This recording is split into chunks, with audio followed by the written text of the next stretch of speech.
అందుకే నీ దుఃఖం 10 ఏళ్ల వరకు అట్లనే ఉంటది. అది పెరిగి పెద్దదై భూతమై నిన్ను కబలిస్తే తప్ప నీకు విముక్తి లేదు. నువ్వు శాపగ్రస్తుడివి చంద్రశేఖరరావు. నీ కళ్ళ ముందల్నే తెలంగాణ అభివృద్ధి చెందుతుంది.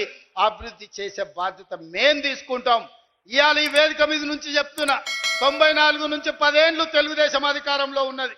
2004 నుంచి 2014 వరకు 10 ఏళ్ళు కాంగ్రెస్ అధికారంలో ఉన్నది రాజశేఖర రెడ్డి నాయకత్వంలో. 2014 నుంచి 2024 వరకు చంద్రశేఖరరావు ఈ తెలంగాణ రాష్ట్రానికి బీఆర్ఎస్ అధికారంలో ఉన్నది. 2024 నుంచి 2034 వరకు రాసుకో చంద్రశేఖరరావు. నీ డైరీలో కాదు, నీ గుండెల్లో రాసుకో. నీ కొడుకు గుండె మీద రాయి. 2034 వరకు ఈ సోదరుడు పాలమూరు బిడ్డ తెలంగాణకు ముఖ్యమంత్రిగా ఉంటాడు. పాలమూరు నుంచే ప్రజా ప్రభుత్వాన్ని నడుపుతాం. ఇది నా మాట. నువ్వు నీ గుండెల్లో రాసుకో చంద్రశేఖరరావు. పాలమూరు నుంచే శాసనం చేస్తాం. పాలమూరు నుంచే శాసనసభను నడిపించే బాధ్యత నేను తీసుకుంటా. నువ్వు దుఃఖం వస్తుందో, బాయిలో దుంకుతావో, పెట్రోల్ పోసుకొని తగిలబెట్టుకుంటావో అది నీ ఇష్టం. కాకపోతే నా కోరిక ఒక్కటే, నువ్వు అసెంబ్లీకి రావాలి, అపోజిషన్లో కూర్చోవాలి. మేము చేసే మంచి పనులు చెప్తుంటే నువ్వు కుమిలి కుమిలి ఏడవాలి. అందుకే నేను అసెంబ్లీకి పిలుస్తున్నా. నువ్వు చేసిన ద్రోహం ఏందో, నువ్వు చేసిన అన్యాయం ఏందో, నువ్వు పాలమూరుకు మొత్తం ఎడారిగా మార్చిందేందో, నువ్వు కట్టకుట్ట వదిలిన పాలమూరు, రంగారెడ్డి, కల్వకుర్తి, భీమా, నెట్టంపాడు, కోయిల్ సాగర్ ఈ ప్రాజెక్టులన్నింటినీ పూర్తి చేసే బాధ్యత నేను తీసుకుంటా. తుమ్మిడి ఎట్టి దగ్గర నుంచి నీళ్లు తీసుకొస్తా. రంగారెడ్డి జిల్లా వికారాబాద్, చేవెళ్ళ, తాండూరు, పరిగికి నీళ్ళు ఇచ్చే బాధ్యత నేను తీసుకుంటా.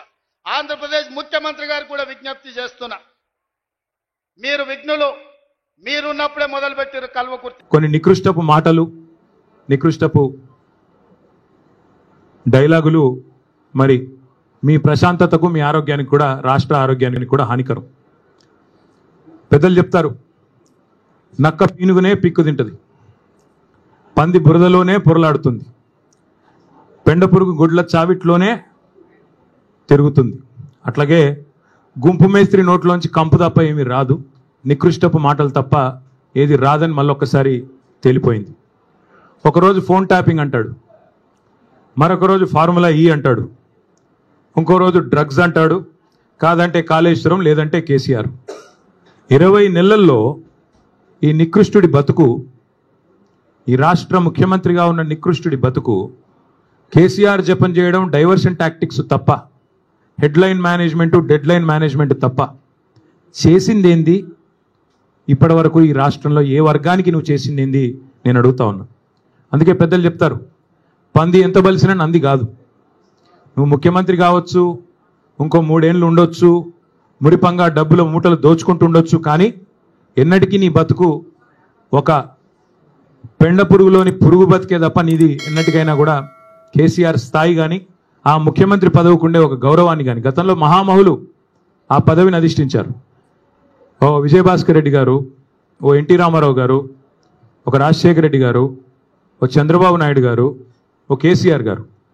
వాళ్ళు ఆ పదవికి ఎక్కిన తర్వాత ఎంత హుందాగా వ్యవహారం చేశారు. ఒక రోషయ్య గారు ఎంత హుందాగా వ్యవహరించారు.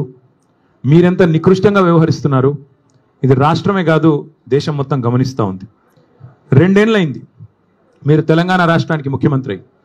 మీ వల్ల వీసమెత్తు లాభం పొందిన ఒక మనిషి కానీ, ఒక వర్గం కానీ చూపెడతావా? ఒకటి మాత్రం ఒప్పుకోవాలి, రేవంత్ రెడ్డి గారి వల్ల బాగా లాభపడింది ఎవరయ్యా అంటే చిల్లర గాసిప్ వెబ్సైట్లు, యూట్యూబ్ ఛానళ్ళు, వాటికి పెట్టే దిక్కుమాలిన తంబునేళ్లు నడుపుకునే కొంతమందికి మాత్రం రేవంత్ రెడ్డి వల్ల కడుపు నిండా మరి బ్రహ్మాండంగా ఆదాయం వస్తున్నమాట మాత్రం వాస్తవం.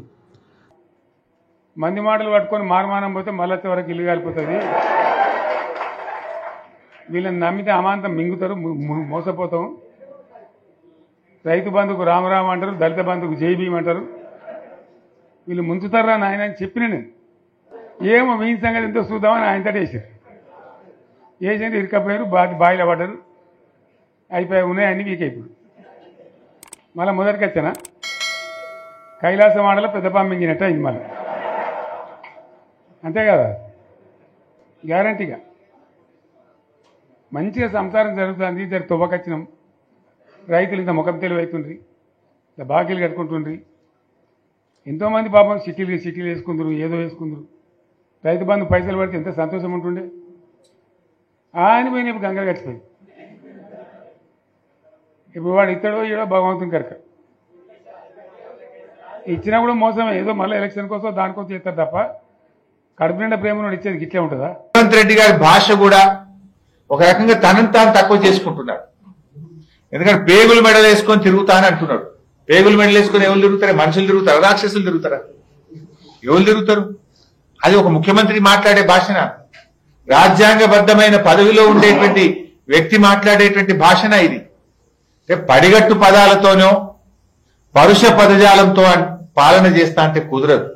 నీ పౌరుషాన్ని పాలనలో చూపించు, ప్రగతిని పరుగులు పెట్టించు, అంతే తప్ప ఇంకా నువ్వేదో ప్రతిపక్ష నాయకుడిగా ప్రతిపక్షంలో ఉన్నట్టు రెచ్చగొట్టేటువంటి వ్యాఖ్యలు చేయడం ద్వారా పాలన జరగదనేటువంటి విషయాన్ని గుర్తుపెట్టుకో. ఇంకోటి కూడా ఆయన ప్రతిసారి కూడా మేము ఒకటే కోరుతున్నాం, నిజంగా నువ్వు మంచి పేరు తెచ్చుకోవాలంటే ఈ వల్గారిటీ కాదు. నువ్వు మంచి పేరు తెచ్చుకోవాలంటే మాకంటే బాగా పనిచేయి, మాకంటే ఎక్కువ కాలేజీలు పెట్టు, మాకంటే ఎక్కువ సాగునీరు తీసుకురా, ప్రజలకు దగ్గరగా ఉండి పనిచేసి మంచి పేరు తెచ్చుకో. కానీ చిల్లర మల్లర భాష మాట్లాడి ఆ పదవి యొక్క గౌరవాన్ని తగ్గించంతో చెప్పి నేను కోరుతాను. నోటికొచ్చిన పద్ధతుల్లో మీకు ఇష్టం వచ్చిన బూతులు మాట్లాడుతూ మేము మీడియా అని చెప్పి మేము రాస్తామని మాట్లాడితే ఎవడుకుంటాడరా? ఎందుకుంటాడరా? ఎక్కడ ఉన్నా ఎక్కడ దాచుకున్నా బిన్ లాడెన్ వెతికినట్టు వెతికి పట్టుకొని మీ పని చేస్తాం. ఒక్కడిని కూడా వదిలిపెట్టాం. ఒక పథకం ప్రకారమే ఈ దుర్మార్గానికి పూనుకుంటున్నారు. గత సంవత్సరాల కాలంగా ఓపిక పడతా ఉన్నాం. ఈ వంక పెట్టి ఆ వంక పెట్టి ఓ స్లాటర్ హౌస్లను పెట్టుకొని ఇక్కడ డ్రామాలు ఆడుతున్నారు. ఎవరి గురించి మాట్లాడుతున్నారు? తన ప్రాణాన్ని అడ్డం పెట్టి తెలంగాణ సాధించిన కేసీఆర్ గురించి మాట్లాడతారా మీరు? ఏమనుకుంటున్నారు? మీ బల్పులేంది, మీ అహంకారాలేంది? కేవలం ఇది తెలంగాణ ఆంధ్ర నుంచి విడదీసిండు అన్న కక్షతోని సంవత్సరాల కాలంగా మీ చెంచగాన్లో చిరికట్ ప్రభుత్వంలో ఒకరిద్దరు నీచులు ప్రభుత్వాన్ని ఏళ్తున్నారు. మా బాబు చెంచాలు మా చెంచాలు అనుకుని విర్రవీగుతున్నారు.